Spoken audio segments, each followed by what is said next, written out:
Yeah, I am CharLee Simons, your host here on Do Not Talk. Talk about things you're never supposed to talk about, politics and religion. Talking to the people I'm not supposed to talk to. According to people in my own party, even, I'm not supposed to talk to those people. Quit it. Of course I'm going to. Speaking of people you're not supposed to talk to, California Republican Party just seems to despise new California state folks because they want to split it up. They want to say, forget it. We're done. We're starting our own thing. Thank you very much. And it's been done before. We got a history of it. North, South Carolina, North, South Dakota, Virginia, West Virginia, states saying, you know, you're not representing the majority of us. You've just figured out a way to corner the vote and to continue in your ridiculous power. It almost always seems to be on the left.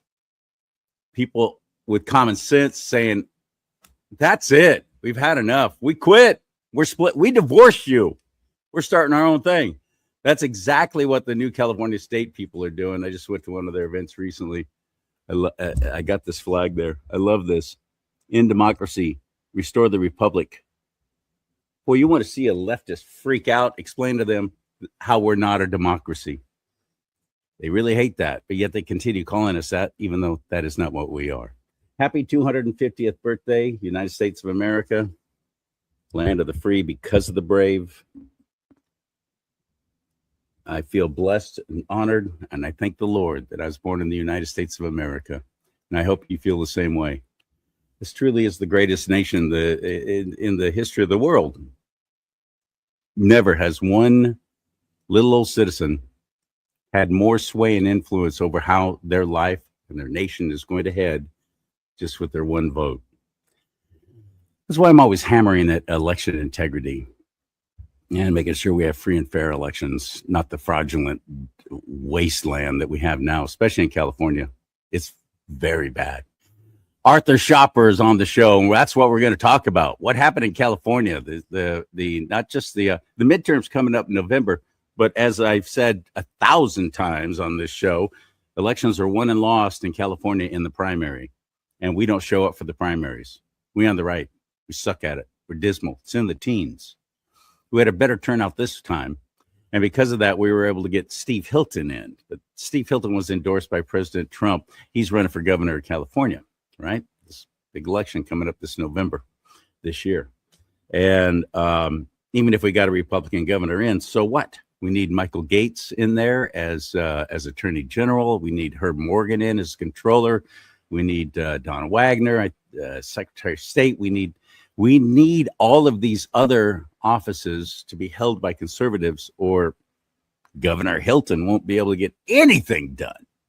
Trust me on that. We went through it. We watched it happen to Arnold Schwarzenegger, a standalone basically. And there were more Republicans in the legislature of California then, 18, 19, 20 years ago now. Good heavens, 20, how many? It was like 2023.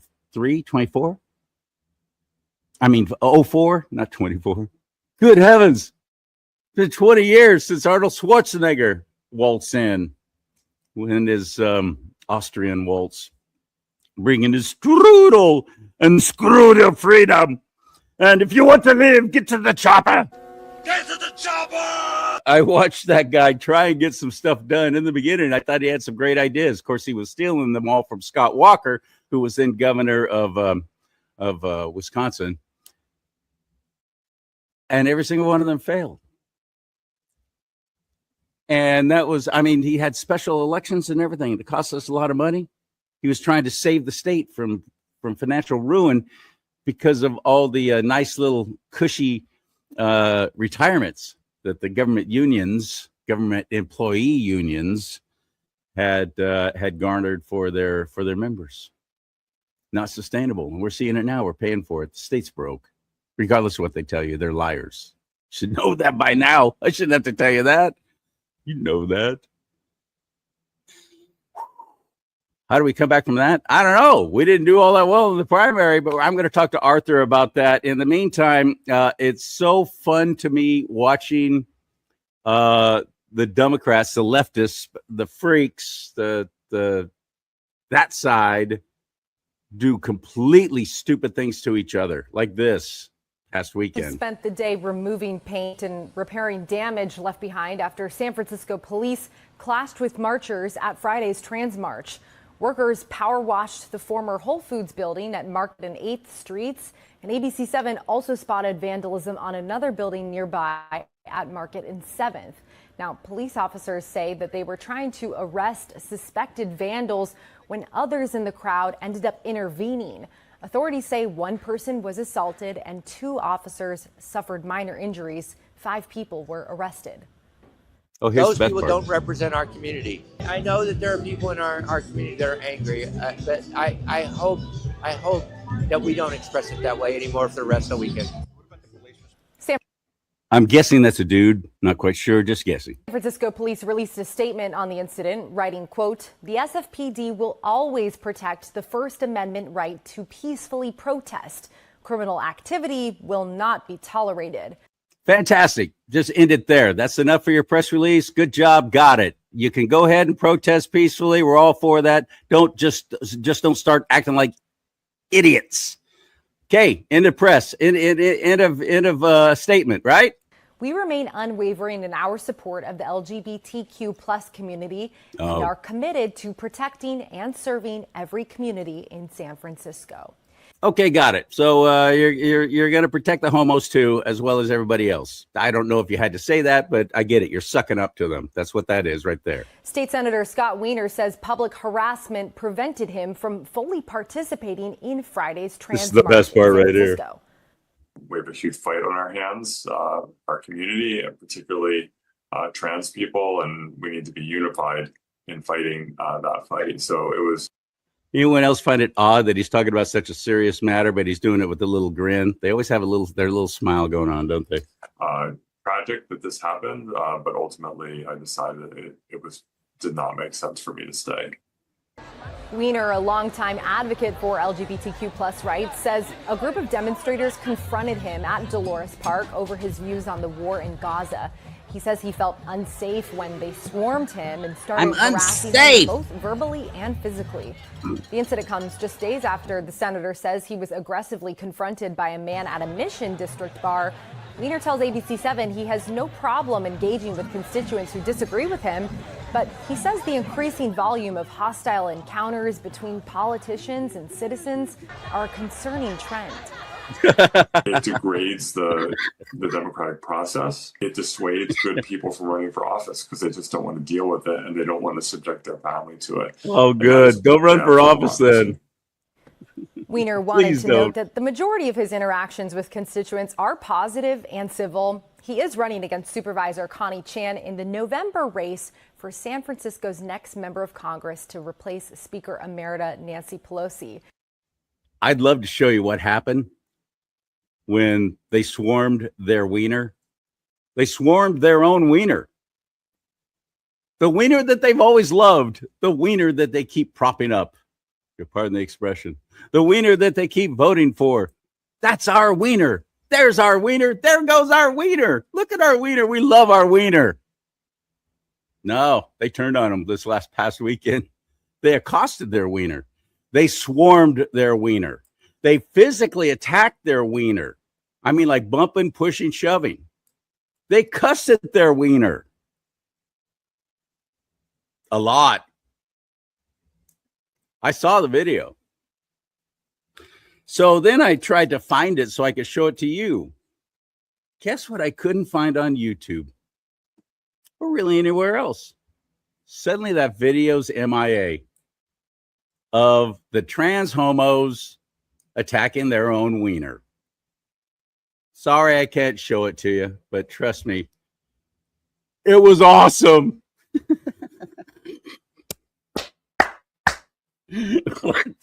Art, I got to get Arthur in here. I forget what that quote is about. Let them just, if your enemy's destroying themselves, just stand back and let them do it. Is it something like that? I don't know. I'll ask him.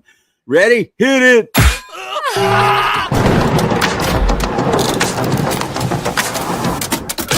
Thing, all the stuff you talked about with 250. I made it. We made it. Happy 250th. I even got myself an ornament today. I got it at Hobby Lobby. I just wanted to share this with everybody. There you go. Happy 250th. There it is. Trying to get used to my camera here. Happy I know, me too. 250th. Very excited. Waving. There we go. I plan to be here for 300. I'm planning for that. You can be sure of yeah. that. Okay, God look at you promises go. us 120 years, and I won't even be 100. I'm looking forward to 300 years. We're going to make it. This is very exciting. I am very confident. The fundamentals of our nation are strong. Yes, we're facing hard times. Yes, we're facing difficulties. We have an overarching government. I talked about this multiple times over the last few weeks on other shows.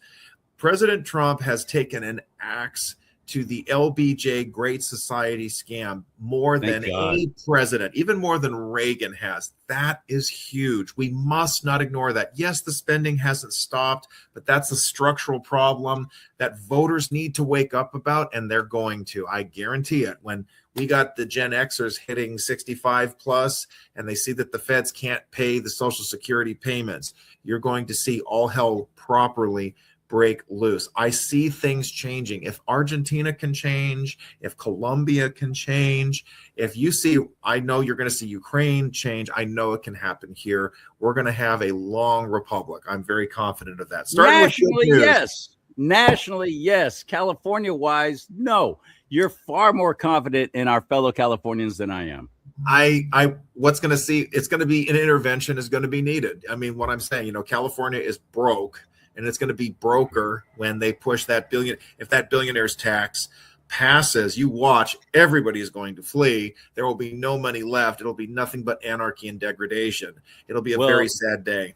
2028 presidential nominee Gavin Newsom, at least in his dreams, that's what he's pushing for. Oh, Gavin Newsom. He is taking a stand against the billionaire tax. Oh no, he changed his mind a week ago, 2 weeks ago, and the reason why, but he's amended it. He's well, let's do this. Maybe let's make it this and do so. He's trying to negotiate back and forth because he realizes more than half the population of the state of California are too stupid about economics to realize the catastrophe that awaits them if they follow through with this. And they're going to force it through whether we like it or not. It's not going to come up for a vote in November. And here's the main thing. It's like, no matter how crazy leftist an executive becomes, they have to be the adult in the room. They have to. Everything falls apart. It's going to fall on them. And here's the other thing. Gavin Newsom he's got the Democratic Socialists of America. They're nipping at his heels. You saw Tom Steyer and his progressive leftist quasi-communist campaign had a really good chance there. And he had a lot of support from the Bernie people. He had a lot of support from the DSA acolytes in Los Angeles. He didn't make it because everybody swarmed behind Becerra. And I just got to get this off my chest. We didn't have a chance at the last session. We have so much to cover today. But I just got to say, again, Chad Bianco should be the nominee. I am going to vote for Hilton. I am a team player. I read a little bit. I skimmed his book, Califailure. I'll talk about that briefly. But, Bianco, California, well, he was born in Utah, but he was very much a part of this state. 33 years law enforcement, real leadership, real accomplishment, and people were just, I would have to say, even now, I'm more confused. A month has passed that people could go along with Hilton, but I guess it comes down to a smart media campaign, being out there a lot. I can't ignore that. Bianco did not go to every debate. That was an issue. I was kind of surprised. I look back on it. He should have gone to every debate, not just after the March 3rd cutoff date. Candidate Steve Hilton was on my show twice. Chad Bianco looked me straight in the eye and promised he'd be on the show, and then they never followed through. His wife, his campaign manager, all of them. Oh, write them. Oh, here's their phone number. Here's their contact. Here's their personal email. I want to get on your show. Never happened. It was a poorly run campaign. I hate to say it, because I admire the man like you. He was running one of the largest sheriff's departments in the nation at night and campaigning during the day. I don't know when he slept or I don't know how he did it. It was quite incredible to watch. Steve Hilton, on the other hand, got a very wealthy wife, and let's go. We're going to canvass the state. Fantastic, which is what you have to do now. Which is what you do. You have to and do. you know what? There is nobody's giving any common sense thought to anything anymore. And I got to say this on Hilton's behalf. He is articulate. He is well-spoken. He has a very good command of messaging. I can't ignore that. That is a fact. He was very smart to set up a dream team, a golden ticket. And he was fun to talk to on my show. I enjoyed talking with him. He talked to you, and he talked to me. I got to remind everybody. And I was on the Bianco team. I confronted him about the reparation stuff. He came to me and said, "I know you're supporting Chad. What should I do differently?" And you know what? I can't dismiss that. He came to me and said, "I know you don't support me. What should I do differently?" I have that. I don't have that video. My camera's off by then, but we talked. He, his staffer tried to stop me from talking to him. He knew he had to fix that. He talked to me. I can't run away from that. That's a fact. And I think we do, just very briefly, I didn't want to go here. That is impressive. Most politicians would not do that. Most would not. It was a poorly run campaign. You can't, of course it was, because he didn't win. You have to call it what it is. He did not get into the top two. Poorly run right away. Why was it poorly run? You said it. Didn't show up on enough, didn't come to you, didn't take every chance to be heard from. Look, if he's only sleeping 4 hours a day and can run the sheriff's department and run a campaign, you got to go all in for both. You just got to do it. It's unfortunate that wasn't the case. A lot of the talking points seemed a little structured, or they seemed a little scripted. He started talking about globalism in an interview with Lila Rose, and it seemed a little like, okay, if I just say the right words. I think he wasn't allowed to be himself. He should have just done that. The other thing too, I think the BLM thing was ridiculous, but he needed to just set up right there and say, this is what happened. There was a lot of not talking about it. That's what I said too. If Sheriff Bianco would have just tell us what happened. And it seemed like the right thing to do at the moment. Looking back on it, that's exactly what I see. I would have done. I don't know what I would have done, but this idea, it's totally not true that this guy, kowtowed to BLM. That's absolutely not true. That's total garbage. So then there's nothing wrong with, after the fact to say, I would have stood praying or would have done this. Optically, it didn't look good, but I wanted to save the city. Look, if I look back, and then you could create a campaign issue. Look, I'll do what it takes to save my community, even if it makes me look bad. Look at that. I'm better than Steve already. So that was a problem. There it is. Bad campaign management. That's a real issue. It's so sad. And I think that hurt Governor DeSantis. Well, the other problem is Trump had so much momentum anyway. There was just no getting around that. Well, and that was the other problem for Sheriff Bianco too. There. When Trump came out before the California Republican Convention.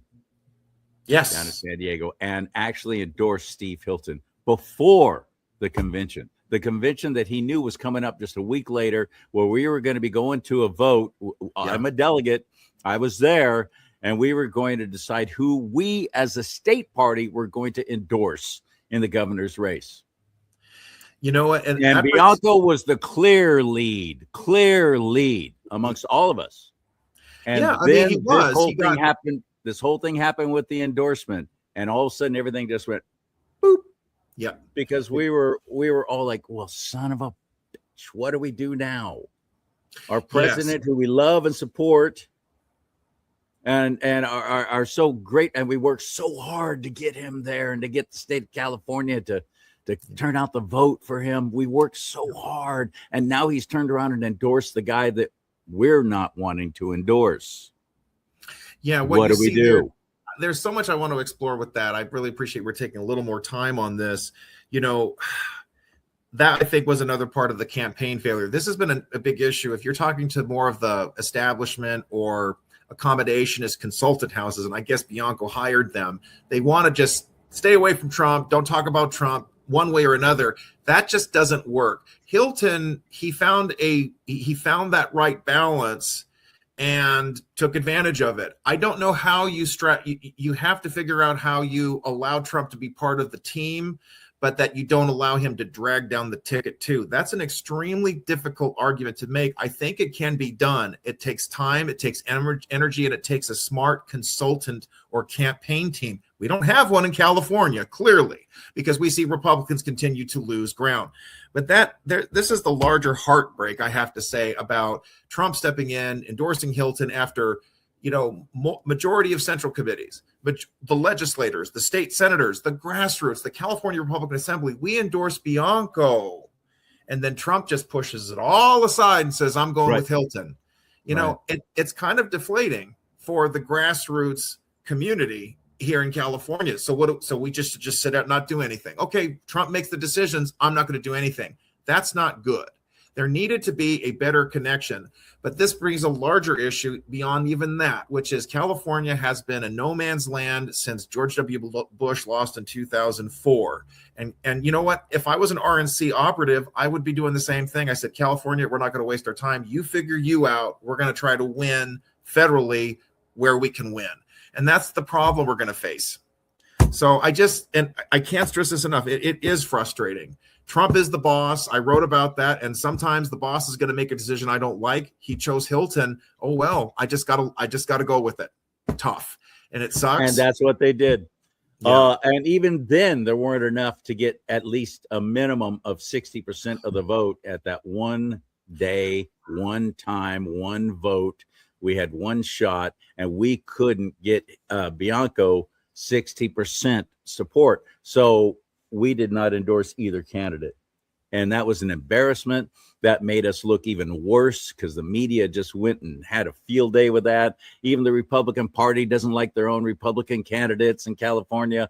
And they did everything that I said they were going to do. We should have done a dual endorsement, because I think before that, it was all about we're realizing Bianco is the guy, and that's what we're getting behind. Steve Hilton, we loved you on Fox. I watched his show every Sunday night. I DVR'd it, so I didn't miss it. I really liked it.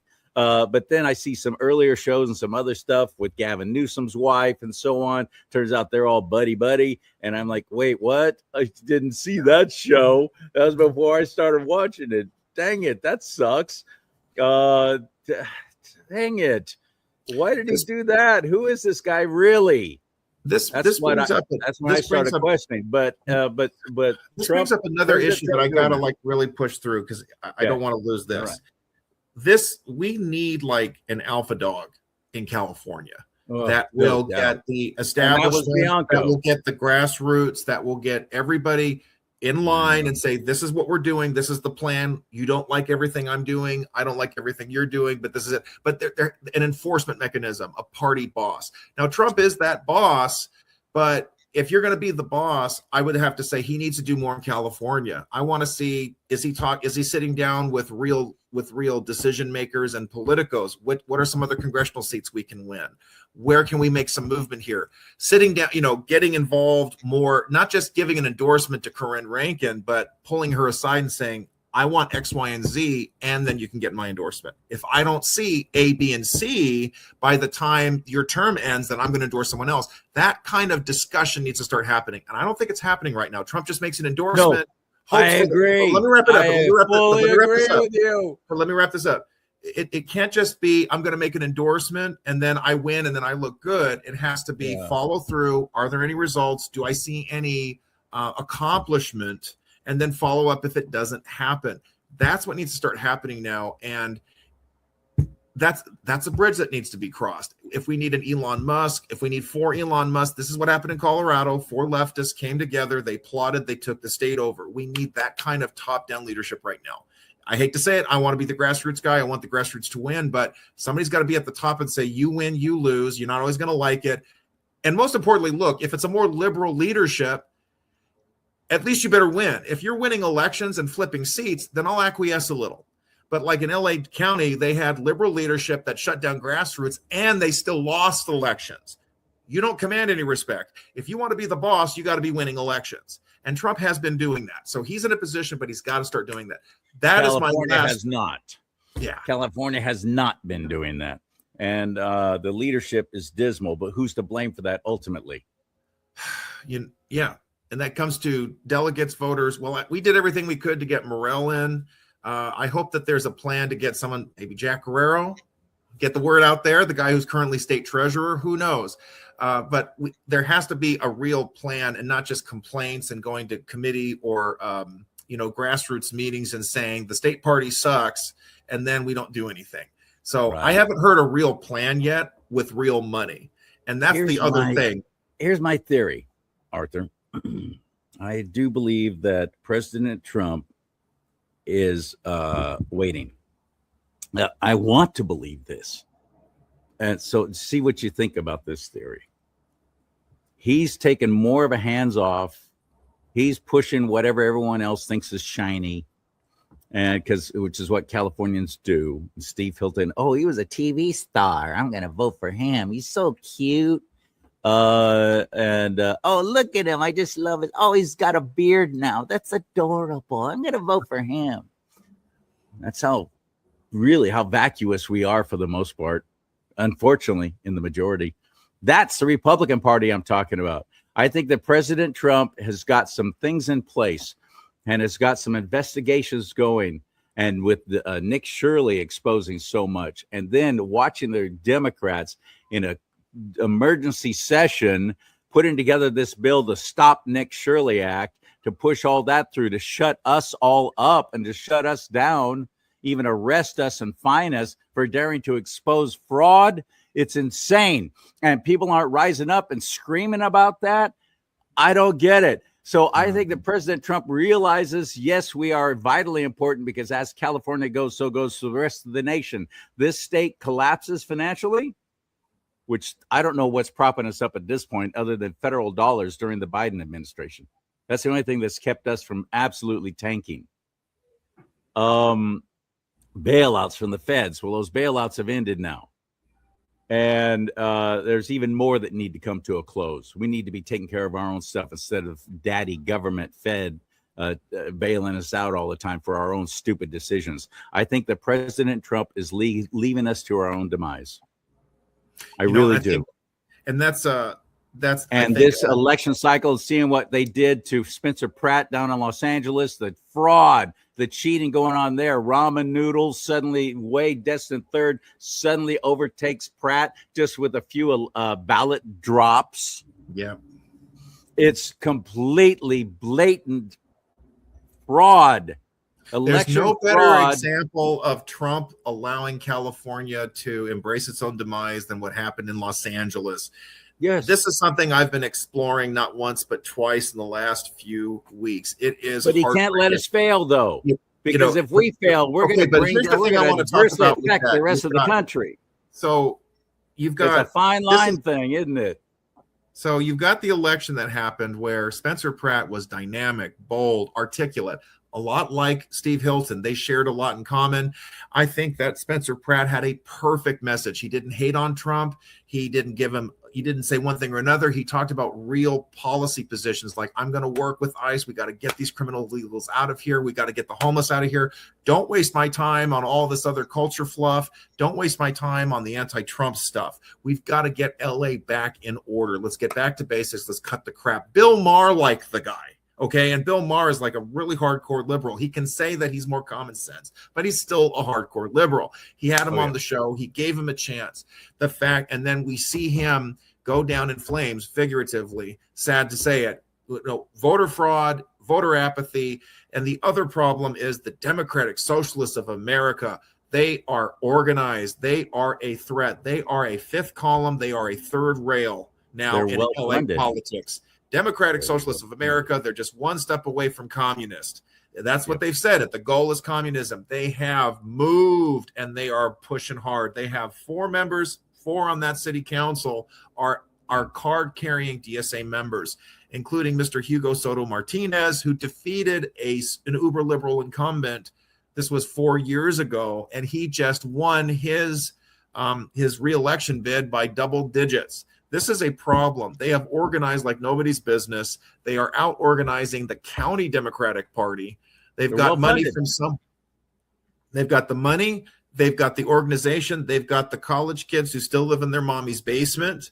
They have the administrators. They have the labor unions. I saw all of this when I was at Tom Steyer's last rally at LA Trade. You actually went to one of those. I went to one of those. If you don't mind, I got to backtrack a little bit. This was May 31st because it was the Sunday before Election Day. I went to 2 rallies. I might have talked about this, but so briefly. I went to Tom Steyer's last rally, and this guy was trying to put on the Bernie bro bromance with everybody. You had some of the key speakers at the event who were trying to reconcile. They're supporting a billionaire, even though they've been trashing and eating billionaires. They said, feed the poor, eat the rich. That is their mantra. And here they have a billionaire who says, I'm a Bernie bro. I want to be your guy. I'm going to give away all my money.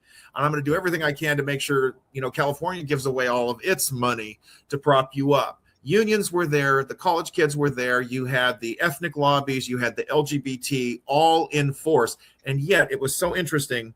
This was maybe about 200 people were there. Okay. I'm being generous. And that was it? Yeah, it was pretty small. You saw patches of green. It was smaller than expected. Part of it was outside and it was pretty hot for, a late May day. Now, those old hippies, it was just too much for them to go out into that heat. And hippie boomers were there too. The people still living in the past, wanting the tie-dye utopia that they were. I'm reliving my youth. Yay! Down with everything.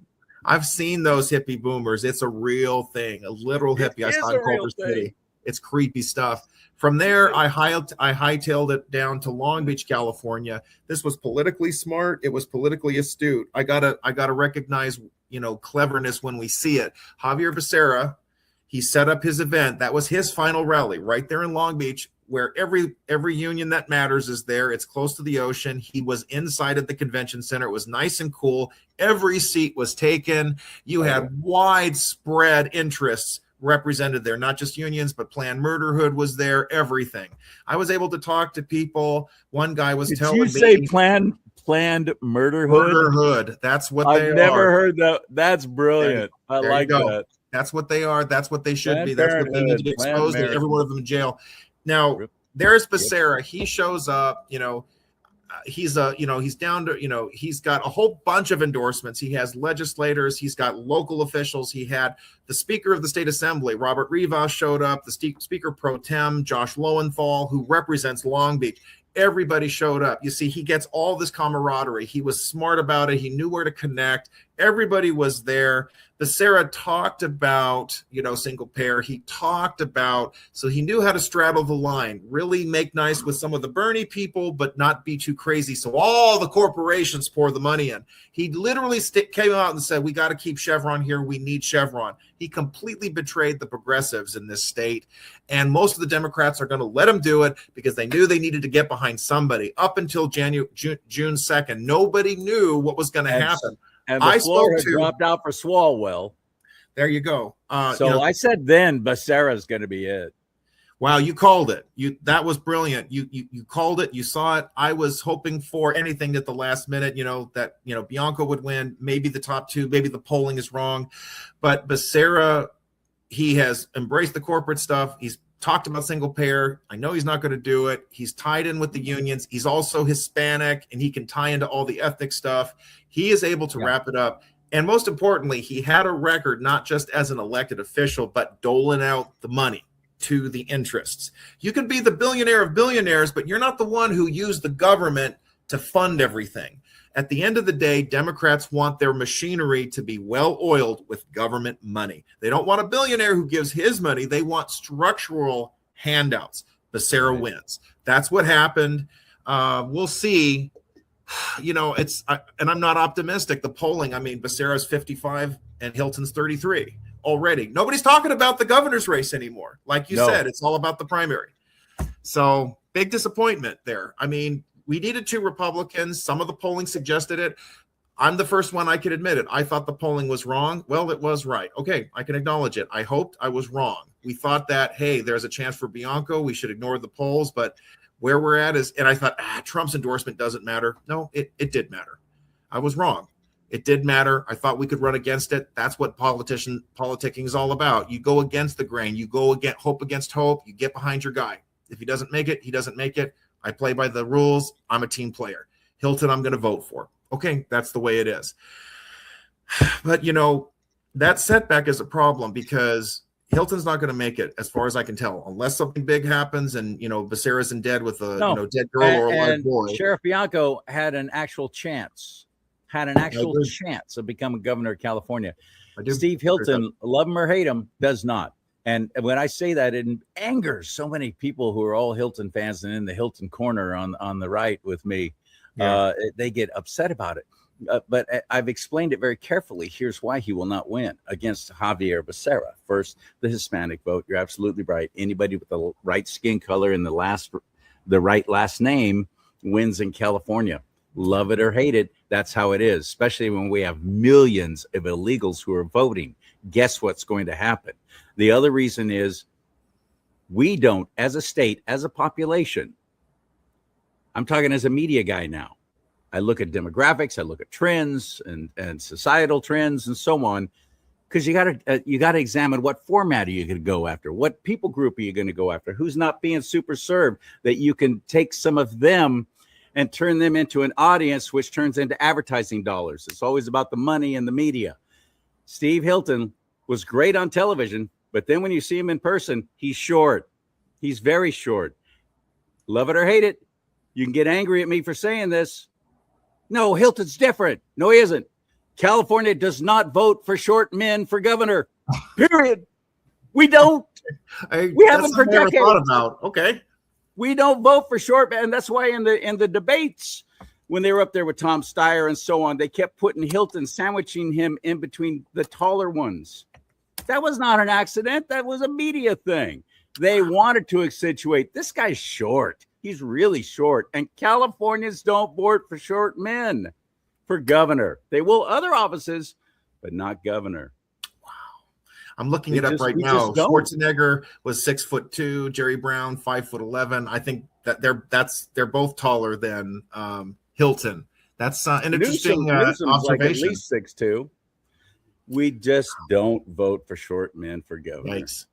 That's an issue. Those are statistics. So superficial of the voter, but that's the problem. Of course it is. And the public safety issue was a real draw. And the thing that got me really excited about Bianco's chances, Democrats openly endorsed him.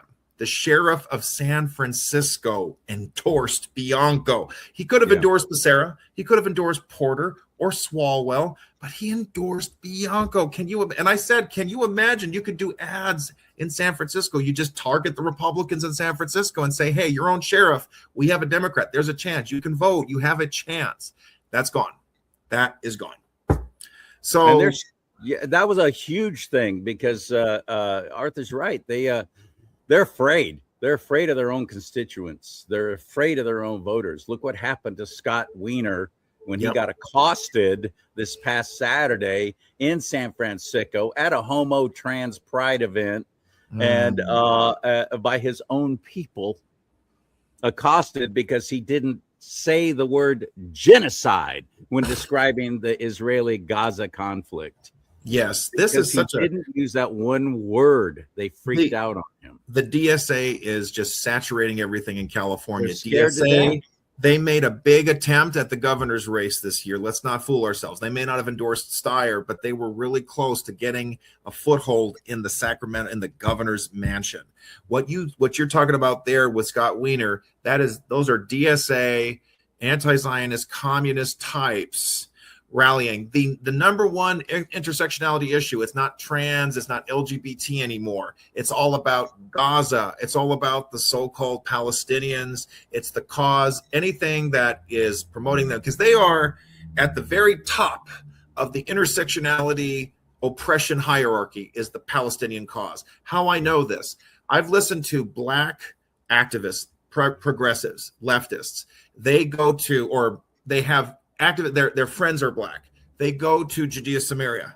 The Black people are discriminated against in Judea Samaria and in Gaza. You can look this up. There is a Black quarter in Gaza. It is rigorously segregated. It is one of the most apartheid-like communities is Gaza. You're not hearing about that for some reason. And guess what? And what's even more disgusting and hypocritical is that these DSA acolytes, these aggressive progressives, anti-Zionist types, they excuse the Arabs. They excuse the Palestinians for discriminating against Black people. They let them get away with it. Whatever happened to Black Lives Matter? It's all gone because Right. being a Palestinian, being oppressed by the Zionist imperial Western USA phalanx cause, whatever, makes you the biggest victim in the world, which means you can do anything you want. It's okay to blow up children. It's okay to kill mom and dad. It's okay for Hamas to kill. That's what you're literally looking at. That's what you're seeing. And let's not sugarcoat this part. Why are they going after Scott Wiener? Because he's Jewish. That is a fact. There it is. He's a Jew. That's exactly right. That is why they're targeting him. He could literally put on a swastika. He could wave a Palestine flag. It wouldn't matter. He is Jewish. He is an epitome. He is a living, in their view, breathing representative of everything they hate because he's Jewish. That's exactly what it is. And even there, you saw Scott Wiener smiling because he's in an awful place because he can't play victim because he needs the votes of some of that constituency to win in November. He's running against another Democrat. Republicans didn't make it into the top 2 in San Francisco. Okay. He's running against a crazy leftist supervisor, an Asian lady. So you have all these different intersectionalities are fighting with each other. And I don't know that lady. And they're all fighting for Nancy Pelosi's seat, who has stepping down. And Nancy has weighed in. She endorsed the Asian supervisor, Connie something. I don't know what the last name is. She endorsed I didn't her. know that. And of course she did, because Scott jumped in and pushed it. He challenged her even while she was still in office before she announced her retirement. But that's why Pelosi knew, because she was going to lose to him because he's more radical. The Democratic Party, they are being eaten up by the grassroots progressive leftists that they nurtured, that they enabled, that they pandered, that they pat on the heads and said, oh, we love you, we care about you, yes, free Palestine, abolish ICE, we want amnesty. And then they go to Washington and they don't get it done, whether they're in power or not. And the DSA has had enough. They are taking names and they are taking down. They are not, heads are rolling in the Democrat Party. We saw that with Kami Mamdani taking out Cuomo. Cuomo is like the political name for New York. The governor, Andrew Cuomo, his dad was governor, and then Andrew became governor, and then he tries to run for mayor, and he gets stomped on by some 33-year-old pipsqueak who still lives in his father's basement, who never had a real job, but who organizes like nobody's business because of the DSA all the way. That's what we're seeing. And that's what happened in LA. Briefly, to go back to that, Nithya Raman, she is DSA. You can go to the DSA Los Angeles website. They have endorsed Nithya Raman for mayor. They don't. Karen Bass literally went to Cuba and celebrated Fidel Castro. She is a red diaper baby, and yet she is not communistic enough. She's not communist enough. Out. It's all over. And you know what? Here's something people don't like my saying this. I have no compassion for Scott Wiener. Not one bit. He chose this. He fed this. He built this. He wanted this. As long as the attack dogs were going after someone else, as long as he thought he could hide, and this is something that's so juicy. This is vindicating for us. He can't scream about Trump anymore. It doesn't work. Shouting Trump, Trump, Trump, I hate Trump, Trump is evil, orange man bad, doesn't protect them. It doesn't help them because that's what they thought they could get away with. And that's the other thing the DSA they have gotten really smart in this regard. Democrats have been playing them for a patsy, promising all the world, promising the utopia, promising Marxism, and they never deliver it. And they would hide behind, I hate Trump. And the DSA says, we don't care. This is something James Carville picked up on a few weeks ago. He said, they go after Democrats. They go after Democrats more than they do Republicans. They go after them more. They have created their own monster, and I am loving every minute of it. So am I. I love that they're going next level. What just happened in New York with their primary before their midterm election? Same with California. The freaks came out at night. And the zombie apocalypse is on New York now. Yes. They are stumbling, mumbling, fumbling around. Unable to even open doors, but yet they can all continue to push the communism in New York. They won in overwhelming numbers. They won their primary. Now they have to go to the main election in November. We'll see what happens there, but who's standing up against them? Is anyone talking about anything else other than the Democrat Socialists of America? Here's the thing about New York City. This is how the DSA is. I got to say clever, because that shows there's like that deviant aspect to it. I don't want to call them smart. They're definitely not wise, but they're clever. They are targeting the bluest of blue seats where Republicans don't have a chance. And so, as you can see, these the Democratic incumbents became so complacent. They became so establishment. AOC got the ball rolling in 2018. She took out Joe Crowley. He was the majority whip. He was in line to be the next Speaker of the House. That's how powerful he was.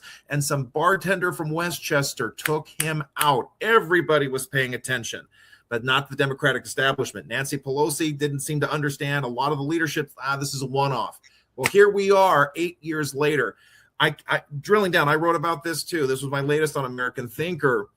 You had Andreo Aspiat. I think the last name is Espilat or Espiat. Okay, he was an illegal alien in this country, and then he got citizenship, and then he ran for Congress, and he was talking about opening the border. If you all remember my good friend Marco Gutierrez, how he became famous, he said, if we don't do something, we're going to have taco trucks on every corner.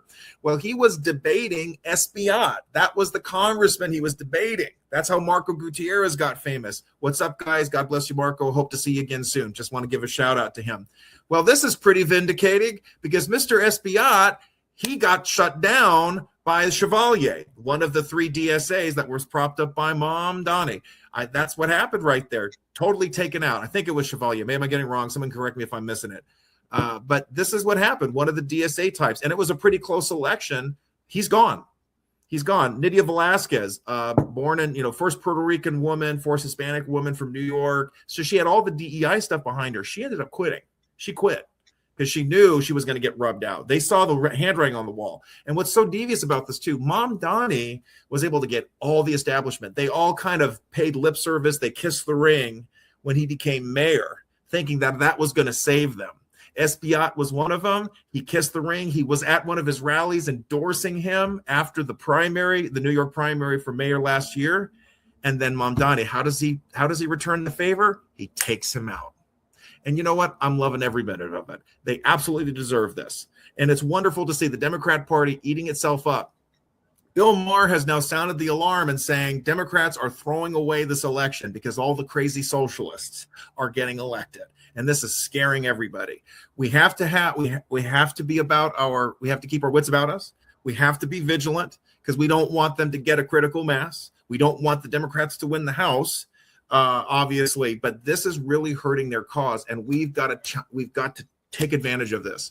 Why would they fight against Bernie Sanders, who was the clear leader back to 2016? Why would they fight so hard, including cheating against their own party, Debbie Wasserman Schultz, and the whole Hillary Clinton thing, turning it around to where Bernie Sanders was literally taken out by his own party?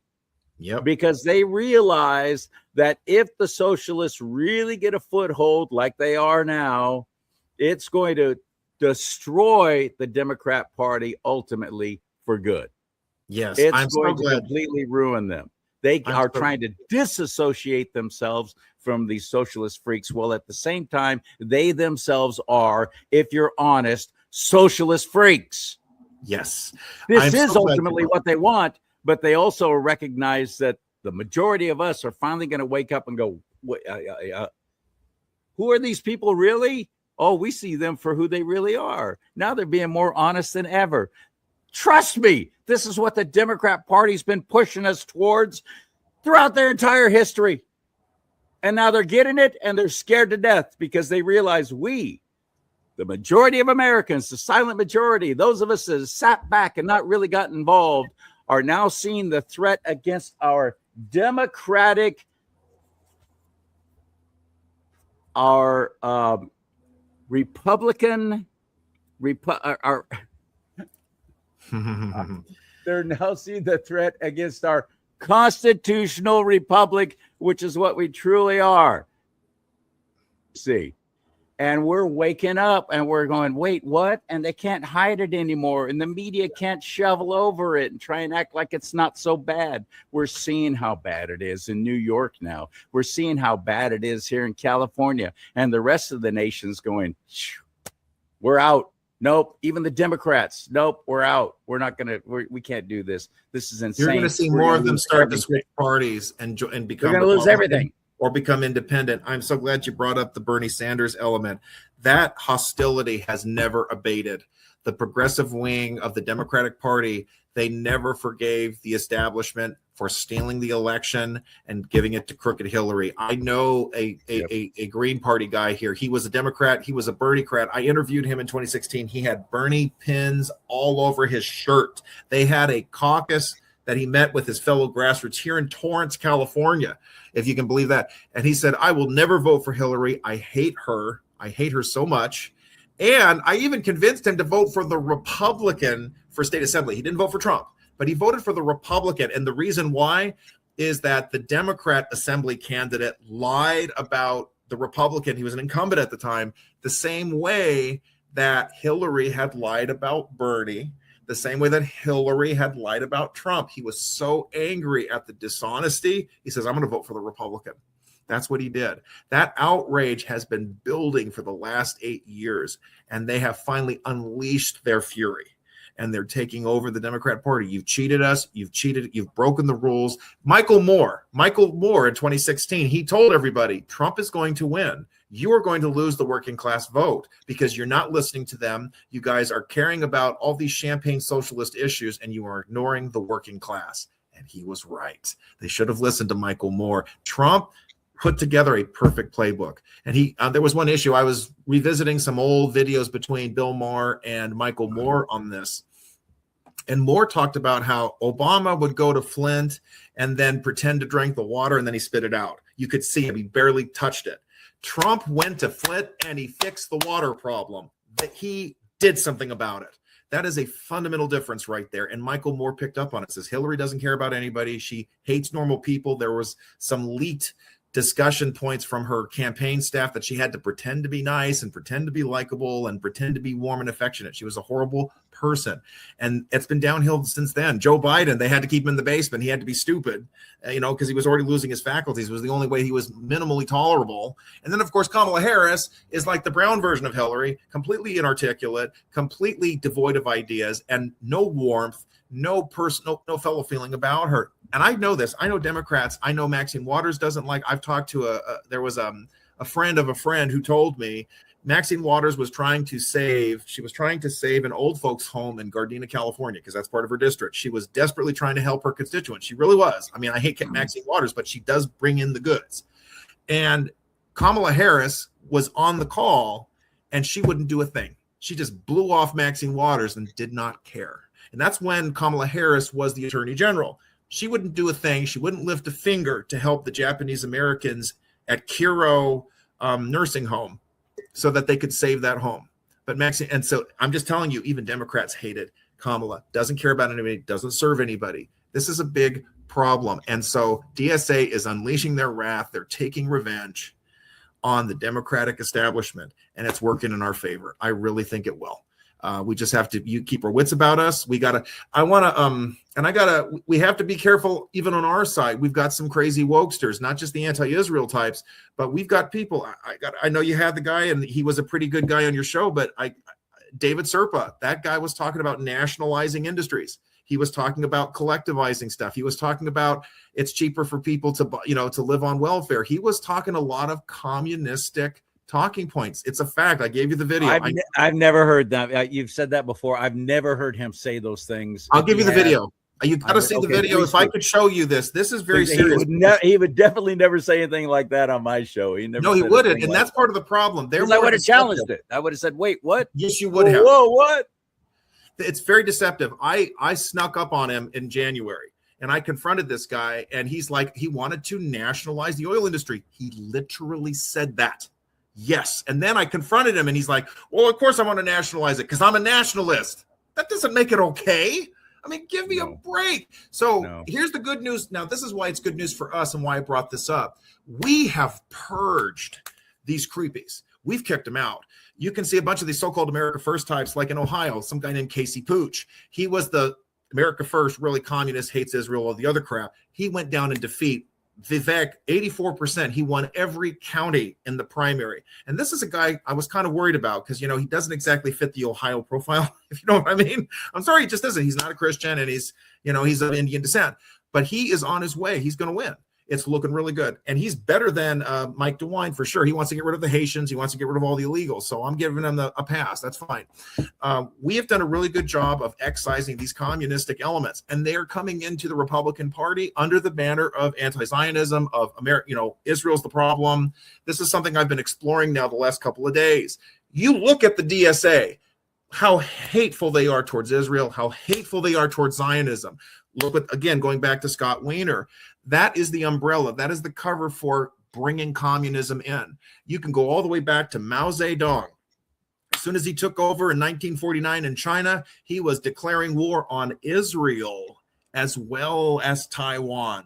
And his argument was these are imperialist powers trying to take over and end the communist revolution and bring in those evil capitalists. That's exactly what he said. That is what we're seeing. That's a big part of what this whole anti-Zionist movement, it's communistic at its core. We have gotten rid of it we're getting rid of it in the Republican Party. We're in a really good position here. The Democrats, they're screwed. And look how bad it is. I mean, Alan Dershowitz just became a Republican. That would have never happened.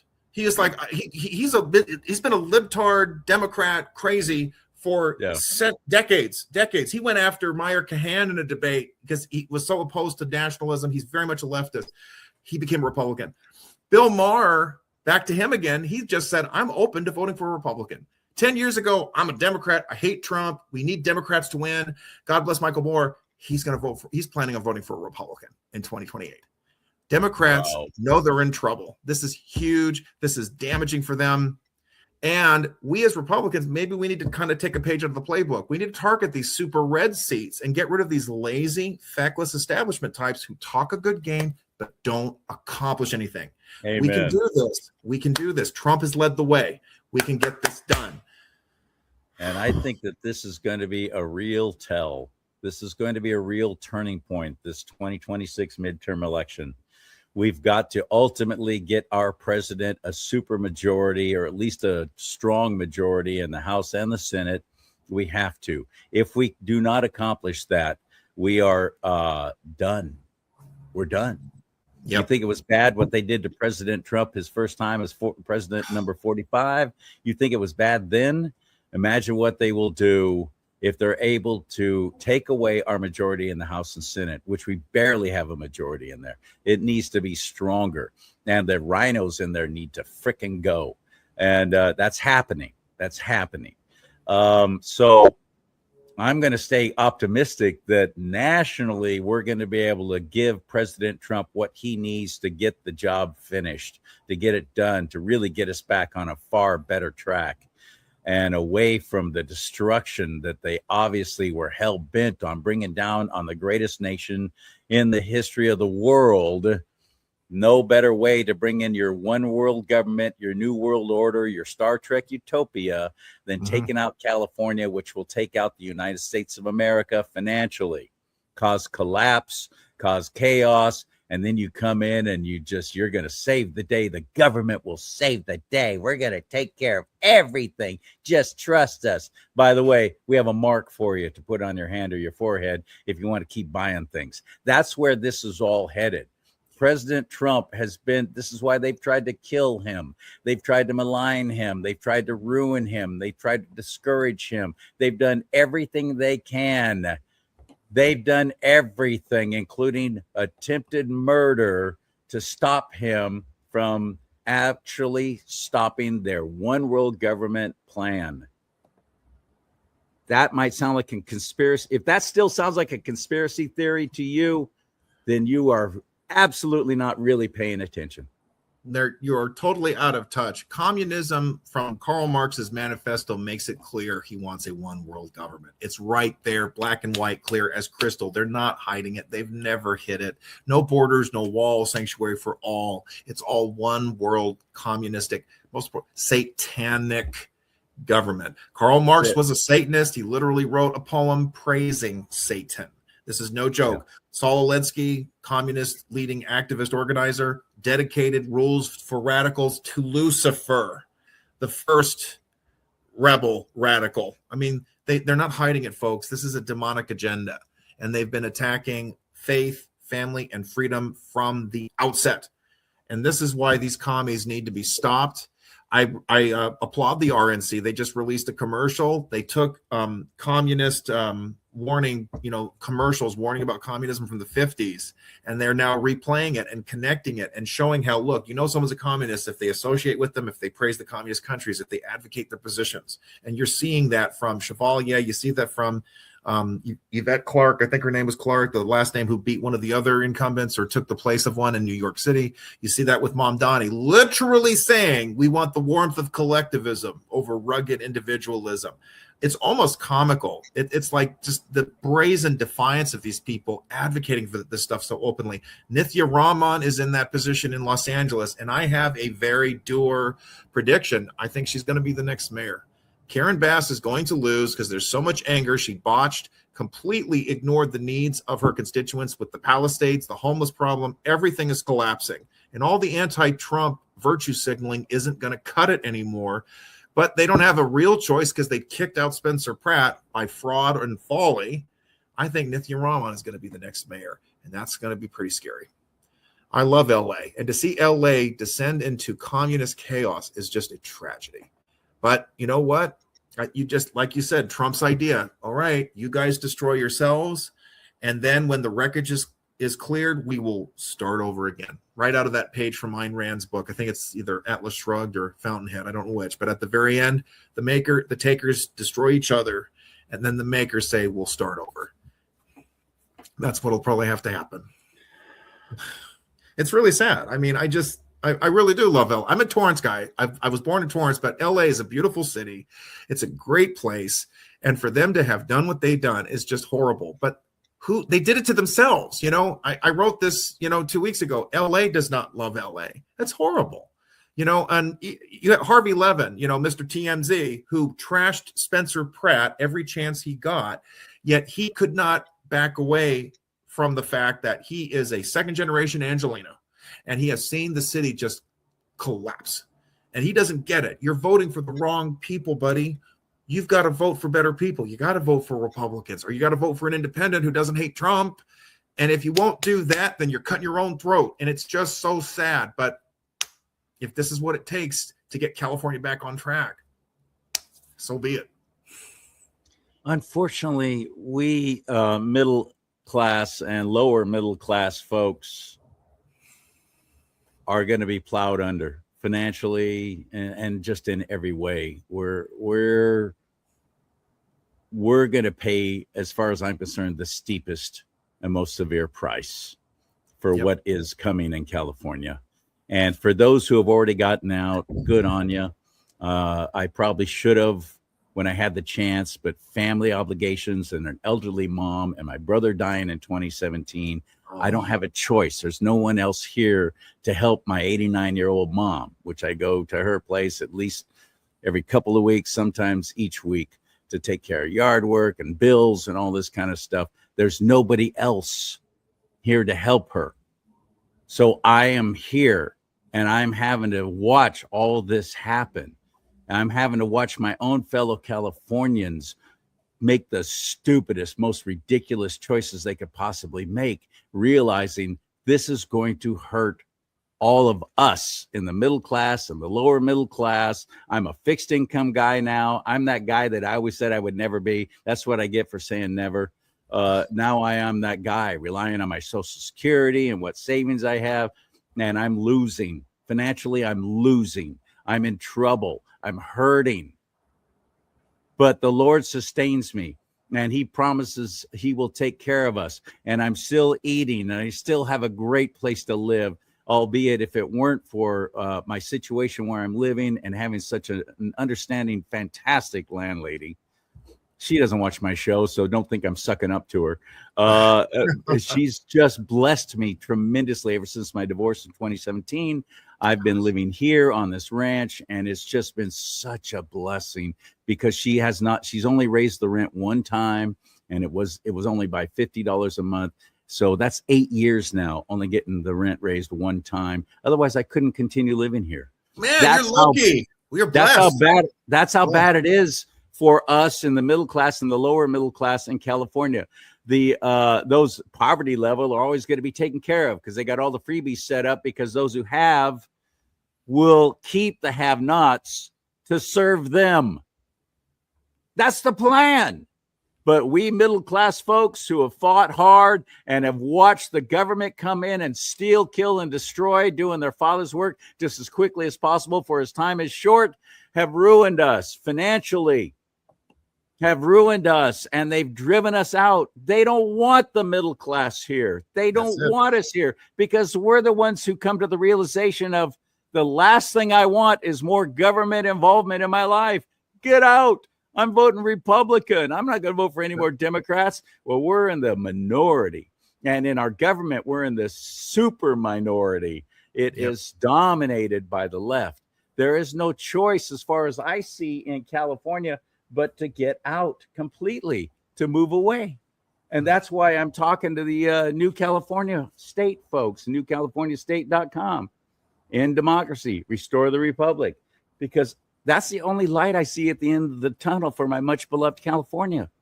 I might be wrong, Arthur, but that's the only light I see right now. Steve Hilton's not going to get it done, not by himself. I watched that happen with Arnold Schwarzenegger. I might sound whiny to you right now, but this is the voice and the face of some desperation for my state. So I'm looking at, we got to split. That's the only opportunity I see right now for me to be able to stay here and help my mom financially. This has to happen, because the rest of the state of California, majority, with millions of illegals voting and stealing votes and paying homeless people, which is why now it's so clear why they keep the homeless people where they are, because they can bribe their signature or their vote with a frickin' cigarette. There you go. That's exactly what's happening. Universal mail-in balloting. Then the homeless get the ballots. The Nithya Raman's team shows up and can scoop up those votes, and it gets her over the finish line into the top two. That's what it is. And that is fraudulent. I don't care if it's legal. That is just wrong. It's so unethical. In Texas, you cannot pay for a vote. It is illegal now, and it's been upheld by the Fifth Circuit. That's what it is. The paper is just a representation. What really matters is me, a person, making a statement, making a choice. That's what the vote is supposed to represent. That chain of custody is what is so important. And now the chain of custody, it doesn't matter. Anybody can step in, scoop up those votes, scoop up the votes, give everybody a cigarette, buy them a meal, give them some liquor, give them a fentanyl, or a crack pipe, and then they vote. This is what's going on. It's just ugly as all get it. It's just so disgusting. It is. It is good, though, that I'm still here. You're still here. We're still being a light. We're not going to go away. But there has to be, we need some federal help. The president and his successor, and I'm confident that it's going to be a Republican. I really am. I think the Democrat Party is in such free fall now, seeing how they're kicking away their own establishment, they're kicking away the money, and they're scaring the normies, independents, and even Democrats who are not as crazy but haven't gotten the program yet that their party has left them. It's hurting them, and I think it's going to set things up for the long term. But he's got to look at New York, Illinois, and California and come up with a plan, even if it means a federal takeover, maybe a reconstruction plan like what Lincoln did right after winning the Civil War. It might have to be something like that. But these states need to get back in line, and there has to be an authority outside, because the voters ain't voting for it. You're so right. And on that note, you're going to be greatly blessed if you start reading the things that Arthur writes. He's an extraordinary writer, and he's on many different platforms, including Town Hall and American Thinker. And he's just a great gift to me. I'm so glad that I met you a couple of years ago, and we've become friends. And I love having you on the show, and we have some great, fun, lively discussions, and including me confessing about my fear for my future here in the state that I've been in my entire life. Yes. So thank you for coming along for this ride. Where do we find you, Arthur? How do we follow what you're doing? Lots of places. I'm on Town Hall, as I mentioned, American Thinker. American Greatness has given me a platform. 2 Urban Girls. It's a Black-owned news site, but they love my stuff. They've been printing my stuff about LA and California as well. Another site opened up for me. My own blog, ashopper1.blogspot.com. It usually reposts, and I also add comments for local stuff that I don't isn't going to appeal to a nationwide audience. Those are easy ways to get in touch with me. I'm also on social media, Arthur Shopper, whether it's Facebook or X or Instagram. I'm making more use of the social media too. This is how we start pushing back on the DSA destruction, how we push back on this anti-constitutional craziness. We can win this fight. We got to out-organize the DSA and watch the Democratic Party destroy itself and really ensure we have a constitutional order that wins at the ballot box in November. Yeah, exactly, buddy. Thank you, my friends. Don't go away. Don't go away. Okay. Stand by. You can help this show. You can financially help this show. You can help me stay on the air because this costs me money. I'm now having to buy my own home Wi-Fi, and I'm incurring more and more expenses to continue doing this show. It hasn't gotten cheaper, and nobody's doing anything for free. And I have to pay if I even want to be on X. I have to pay for several platforms to get my show on. I have to pay for the editing software. I have to pay for. I don't have the money. I'm being so honest with you right now. It actually sucks. I wish I could go, everything's great. And I've got huge viewership, and it has grown considerably, which is exciting. But I can't even get people to hit the like button. Like. It helps with the algorithms. I can't get people to comment down below. That helps with the algorithms. So hopefully you'll be different. You'll at least hit that like button right now. That'd be nice. Thank you for your support. And if you want to help financially, you can at my website, which is CharLeeSimons.com, CharLeeSimons.com. If you see some value in what I do, I do 3 to 5 shows per week, which is a whole lot more than most. And then there's my Tuesday night thing with Mike Cook, which is now starting to take off, and that's fun to watch. But it's hard. It's hard because I'm not on YouTube. I'm not on Facebook. That was all deleted. I got deleted off that platform completely. I can't even let those 40,000 people who I used to have following me on Facebook, can't even let them know when I have a new show out. So if you can share these shows, that's a tremendous help on your own social media. And go to my website at CharLeeSimons.com. Get one of these mugs, this big old 15-ounce coffee mug. Let's talk about politics and religion. And there's the show logo on the other side. This is a fun mug, right? I love this mug. I also have shirts and hats and all kinds of stuff, or just ways that you can just give financially if you want to gift me. Buy me some coffee. Buy me a tank of gas. California. It's over $100 now. You think I'm kidding? And they're propping up no matter what happens with the oil is what, under $70 a barrel now, even with the continuing conflict in Iran. But it's not being reflected in California because they keep raising the taxes. Happy July 1st, they raised the taxes again on every gallon of fuel. It's what they do to make President Trump look bad, and plus they're broke. They want the money anyway, so it's all a benefit to them to continue propping up the price of fuel. And guys like me, got an older vehicle, got to keep it running, can't afford to buy some kind of electric thing that they're trying to force us into, and I wouldn't want one anyway. Keep your Chinese golf cart. No, thank you. The future for California, for those of us who don't have a lot of money, it's kind of bleak right now. So thank you for your support. Thank you for liking this show, and thank you for going to my website if you can, buying yourself one of those products in my merch store, or just making a donation. And may God bless you and keep you. May God bless America. Most importantly, America, bless God.